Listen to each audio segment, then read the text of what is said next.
Yeah, but you know, it's it's part of it. I mean, it really doesn't bother me too much. Because was there a danger of coming out in this game being too tight, playing too hard?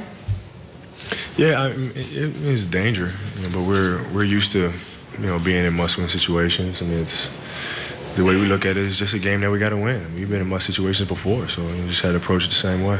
When's the last time? I guess maybe Game 7 Houston, or? Game 7 against Houston. We had Game 5s, critical Game 5s on our home floor. You know, situations prepared us. Again on the right.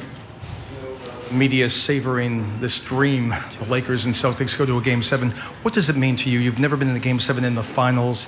You're facing the other team that's been the dominant NBA team. It's a classic matchup, obviously, on paper, historically as well. What does it mean to you to be in the Game 7 in the finals, and especially against the Celtics? No different than me.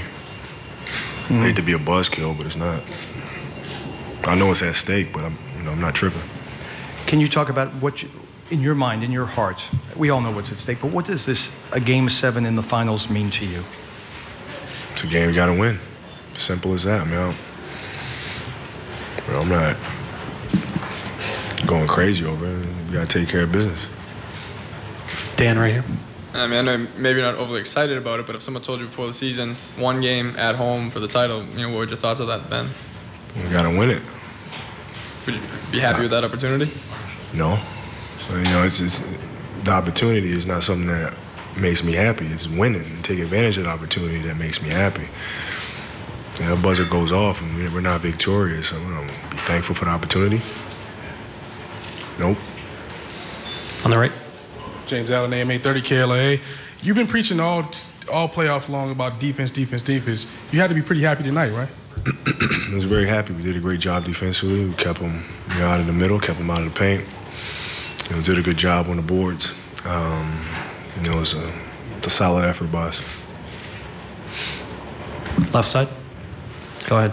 Kobe, how does the way you won this game affect the mindset going into Game 7? And a lot of the fans are asking, where was this last week? It doesn't affect it at all. You know, you just got to forget about this game as you forget about a tough loss. You forget about it, move on to the next one. Back right. Kobe, the team that's controlled the rebounding has won every game in this series. And tonight, at one point, I think it was 17-4. I think you finished way ahead of them on rebounds. Was that a point of emphasis? Can you talk a little bit about how you controlled the boards, and was that a conscious effort to do that? It definitely was. You know, we understand the importance of rebounding and, you know, getting to those balls that pop loose. And, you know, you see a lot of guys on the floor tonight and getting after him. And those are things that change the complexity of the game. So something that we were consciously trying to do. Chris Broussard, ESPN. Kobe, does it take a special mentality or special type of fortitude to be at your best in a Game 7? I don't know. I don't think so. I mean, I approach it as going out there and, you know, doing what I always do. You know, it's not because it's a Game 7 you got to do anything different. I mean, if you play hard all the time, you just got to do the same thing you're accustomed to doing. Have you seen other players in the league that kind of melt in that situation, though, a Game 7? Have I personally seen it? No. I personally have not seen it. But, you know, I'm sure it happens. I mean, it's part of it. Front right. Kobe, Dave McMenamin, ESPNLosAngeles.com. This kind of reminds us of the team that we saw going into Game 6 in Denver last year, Game 7 against Houston. You kind of had a rough and tumble series and then kind of found something. Did you find that zone this morning? I heard there was a meditation session. Like, were you confident going into it? Man, we're confident, you know, but in terms of finding rhythm, I mean, that's a dangerous way to think when you're playing the Celtics. You can't think that way. You know, they made great adjustments. You know, I'm sure they'll make adjustments for the next one. So what was it, though? Like, what was it? A team, everybody contributing? What snowballed? We executed extremely well. You didn't see us blow too many assignments and give too many easy opportunities, which we did in Boston. And then on top of that, you know, we had a lot of effort behind the execution. And because of that, we had a big win. Again, on the right side. Kobe, Andy Kamenetsky, ESPNLA.com. You got your first rest in the second quarter. You guys had a 15-point lead, and in 3 minutes they moved it to 20 with you on the bench. Given how little help you ended up getting in the last game on both sides of the ball, can you talk about just the significance of them doing that without you? It has nothing to do with the last game. I mean, it's all about, the present. And they did a great job. We have an explosive bench. And, they got after it tonight defensively. Got to loose balls, got out in transition, and made big plays, which is something that they're extremely capable of doing.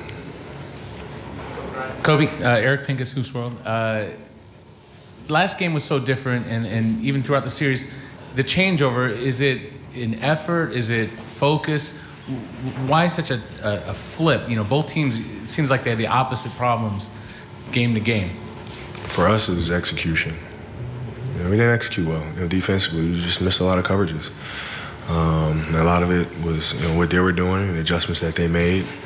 It put us in situations where it was compromising our defense. And tonight we made the adjustment and then had the effort to go along with it. Willie May, WBGC Radio. Kobe, talk about Ron help getting you guys jump-started and also the bench play tonight. Well, Ron played extremely well at both ends of the ball.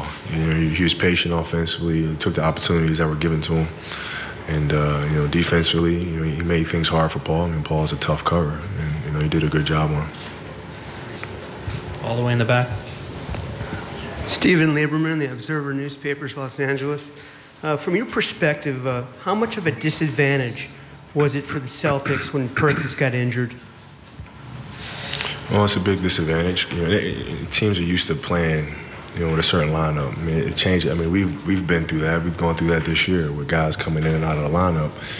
And it's tough because you have to adjust. And he's a big presence for them defensively. On the boards, he's a big emotional, leader for the team.